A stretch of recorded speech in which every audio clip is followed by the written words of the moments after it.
This guy in the comments asked an interesting question, so I thought I would answer it with a video instead of just a comment. So, random commenter, this video is for you. The first thing I will say is that the army would rather you have some idea of where you would like to serve. Having a personal interest in the regiment before you attend Sandhurst is likely to help you going forward. Some regiments require specialised skills, and even a degree in some cases. REME being a good example of this, as they would prefer you to have an engineering degree. So just keep that in mind if you're going somewhere specialised. The first set is done over the weekends, where you'll get the opportunity to go on regimental familiarisation visits over Phase 1. In this, you'll go to where the regiment is based, Colchester for the Paras as an example, and see what the regiment does, how it operates, and what being in it's like.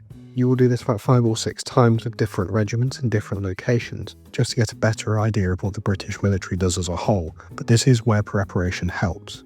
It is best to know if you want to go into the infantry or a support unit, or if you can't make up your mind, this is normally where you will decide.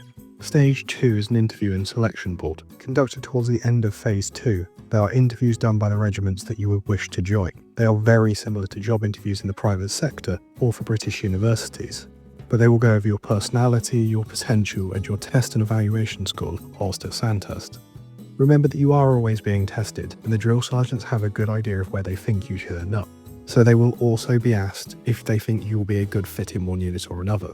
From this interview process, 2 lists will be created. Your list being the units that you wish to join, and the regimental list being the candidates that they would like to have join them. From this, the army will decide your future, which is why I can't stress this enough. You need to be realistic with your selection. If you can't follow orders and you have a personal hatred for making your uniform perfect, the household cavalry will never be a good fit for you. Do not waste the choice. There is an appeals process, but it is very rarely used. If you don't want to join a unit of the army, they will not force you, but this also applies the other way. The last thing you need to consider is that many units have additional training that you will have to complete after Sandhurst. Going back to the example of the parachute regiment, you are going to have to pass P Company. Rebranching is brutal and you will only be offered a second chance if you fail on account of injury or bad luck. Along with this, rebranching is done at the Army's discretion, and your preferences may not be considered in the process. It is very subjective, and the Army's needs will always outstrip your own, so again, you do need to be realistic. I hope this answers that guy's question though.